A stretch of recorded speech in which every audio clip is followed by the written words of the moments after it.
ان خلي بالك لو انت حتى بتاخد مليون في الشهر وتصرف المليون كله يبقى انت كده مش حر ماليا ولا هتكون حر ماليا. السلام عليكم ورحمة الله وبركاته، ازيكم عاملين ايه؟ يا رب تكونوا بخير. لو انت اول مرة تشوفني فانا اسمي احمد قناوي وبقدم محتوى تطوير ذات. لو مهتم بالمحتوى ده ما تنساش تعمل سبسكرايب للقناة وتفعل زر الجرس عشان يوصلك كل جديد. النهاردة نتكلم عن موضوع مهم قوي وهو الحرية المالية. ازاي كلنا يبقى عندنا حرية مالية نشتري اللي احنا عايزينه في الوقت اللي احنا عايزينه، واي حاجة بنشوفها ونفسنا فيها نقدر نجيبها. خلينا في الاول كده نوضح ونقول ان الحرية المالية دي مش هي الثراء. الحرية المالية هي انك اي حاجة عايزها بتعرف تشتريها، وان اي حاجة عينك بتشوفها تقدر ايدك تجيبها. لما بتقول انا نفسي ابقى غني او انا نفسي ابقى حر ماليا، مش بنقصد المال هنا، احنا هنا بنقصد الحرية، لأن المال هو اللي بيشتري الحرية. لكن المال في الأصل هو ورق، في الأول وفي الآخر هو ورق. لكن الورق ده هو اللي بيشتري الحرية بتاعتنا. إن باختصار من لا يملك قوت يومه لا يملك حريته. أول حاجة عشان تكون حر ماليا لازم أن تكون عامل خطة لنفسك. ما تبقاش شغال وخلاص بتقبض مرتبك وكل يوم تصحى تروح الشغل، هي ما بتعملش حاجة جديدة. لازم تبقى عارف انت هتعمل ايه بعد شهر وهتعمل ايه بعد سنة، هتتارجت لنفسك مبلغ هتحققه على مدار السنة او على مدار السنتين الجايين. في 3 حاجات مهمين لازم اقولك عليهم عشان تحقق الحرية المالية. اول حاجة هي تعدد مصادر الدخل. لازم يبقى عندك اكتر من دخل واحد، مش هينفع تكون عندك دخل واحد وعايز تحقق الحرية المالية. الترابيزة مش بتقف على رجل واحدة، لازم يكون ليها كذا رجل عشان تعرف تقف. وكل ما زادت الأرجل بتاعتها كل ما ثبتت على الأرض. استثمر فلوسك وخلي عندك دخل تاني، والتاني يجيب التالت، والتالت يجيب الرابع. عشان تعمل كده لازم نيجي للنقطة التانية وهي الادخار. الادخار ده وهو إنك تحوش فلوسك، أو تشيل نسبة من فلوسك أو نسبة من القبض بتاعك على جنب.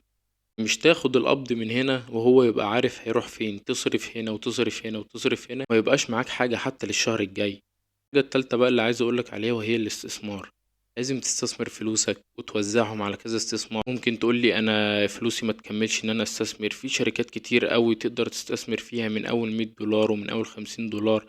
لازم تستثمر من وانت صغير عشان وقتك يكون حر ليك وملكك انت. نخلي مستواك الاجتماعي أو مستواك المعيشي أقل من مستواك المادي. لازم يعني لو انت بيخشلك في الشهر 10,000 جنيه، اصرف يا عم منهم 5,000 جنيه، اصرف منهم 4,000 جنيه على مستوى الشهر. لو انت معاك تشتري عربية مرسيدس ما تشتريش مرسيدس، اشتري تويوتا مثلا. لان خلي بالك لو انت حتى بتاخد مليون في الشهر وتصرف المليون كله يبقى انت كده مش حر ماليا ولا هتكون حر ماليا. الناس كلها للأسف بتخلي مستواها المعيشي أعلى من مستواها المادي أصلا. يعني هو يبقى بياخد مرتب على قده ويروح يشتري عربية، في الآخر يتداين ويبقى عليه قروض ويبقى عليه سلف، ويبقى راكب العربية وماشي ولابس وعامل. طب وليه ما تعيش في مستواك أو تعيش أقل من مستواك كمان عشان تعرف فيما بعد توصل للحرية المالية؟ اتعب واشتغل وانت صغير وعدد مصادر دخلك عشان لما تكبر تتقاعد، مش هتبقى محتاج انك تشتغل. الناس عندها مانع ان هي تضغط على نفسها في الشغل وتشتغل وتتعب على مدار 5 سنين وبعد كده تبقى حر ماليا. ما عندهمش مانع ان هم يشتغلوا 40 سنة وهم لسه فقراء زي ما هم. ما تستناش لحد ما تتخرج وتقول انا هعمل فلوس بعد ما اتخرج. العلم ملهوش دعوة بالفلوس. العلم هتنتفع بيه في حياتك وهتنفع بيه الناس اللي حواليك بس مش هيجيب لك الفلوس اللي انت عايزها. استثمر وانت صغير واشتغل على نفسك وانت بتدرس وانت في الجامعة. مش شرط تطلع من الجامعة عشان تبدأ تبص على الجانب المالي. لازم تتعلم عن المال وانت صغير. اول ما تاخد المرتب اعمل تلت لنفسك وتلت مثلا للالتزامات وتلت للاستثمارات. خلي مبلغ تاخد بيه كورسات وتعلي بيه مهاراتك، خلي مبلغ تستثمره. والاستثمار ده لازم تخليه على المدى البعيد عشان فيما بعد هو هيكبر لما تبص عليه بعد 5 أو 10 سنين هتلاقيه في حتة تاني خالص. وخلي دايما عندك صندوق طوارئ لو حصل أي حاجة عشان ما تستلفش من الناس وتتداين. وزي ما قلت لك اوعى تاخد قروض من البنك أو تجيب حاجة قسط. ومش كل حاجة تعجبك تشتريها، مش وانت ماشي أي حاجة تعجبك خلاص أنا هشتري دي عجباني دي عجباني. الحاجة اللي انت شايف ان انت محتاجها أو اشتريها، غير كده الحاجة اللي ملهاش لازمة ما تشتريهاش. حياة الأثرياء اللي انت بتشوفها في التليفون والعربيات الرولز والحياة اللي انت عايز تعيشها وعمال تبعتر فلوسك يمين وشمال، انت دخلك مش زي دخلهم عشان تصرف زيهم او عشان تفضل تأجر عربيات ليل ونهار. كده انت عمرك ما هتكون زيهم في الحقيقة. ودايما حاول تشتري الأصول وما تشتريش الالتزامات. الأصول دي الحاجة اللي بتدخل عليك فلوس وانت قاعد، لكن الالتزامات الحاجة اللي بتصرف عليها فلوسك. يعني الأصول مثلا زي الشقة أو زي أي عقار هو بيدخلك إيجار لما أنت بتأجره، لكن الالتزامات أنت بتصرف عليها فلوسك ومش بتستفاد أي حاجة. فدايما بيقولك ابدأ مشروعك الخاص. كلنا لازم نشتغل عند الناس في الأول، بس دي حاجة طبيعية لأنك بادئ من الصفر. أول حاجة لازم تنزل شغل، حتى لو أنت كنت بتدرس.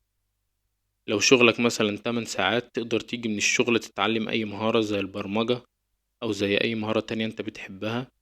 الحاجة التانية لازم يكون عندك لغة زي الإنجليش مثلا، هيفتح لك طرق كتير لشغل كتير وبمرتبات أعلى بكتير. صدقني انت لو ما عملتش كده دلوقتي وتعبت على نفسك وانت في سن صغير، فيما بعد انت هتتضايق وهتندم انك ما عملتش كده. لانك لو بقى عندك 45 سنة او 50 سنة وانت مش حر ماليا او معكش الفلوس اللي انت عايزها، هتتعب جدا ومش هتقدر تشتغل ومش هتقدر تعمل حاجة. لكن ما تفضلش كل يوم رايح الشغل جاي من الشغل وانت مش عامل لنفسك خطة وشغال وخلاص، مرتبك بيتصرف كل شهر. اول ما بتاخد المرتب بتصرفه كله، وما بتدورش على شغل افضل، وما بتعليش من مهاراتك، وما بتعليش من اللغة بتاعتك، وما بتطورش من نفسك. لازم تطور من نفسك كل دقيقة وكل ثانية، وخلي بالك من وقتك، وخلي بالك انت بتعمل ايه على مدار اليوم. وبكده نكون وصلنا لنهاية الحلقة، وانتظرونا الحلقة الجاية ان شاء الله.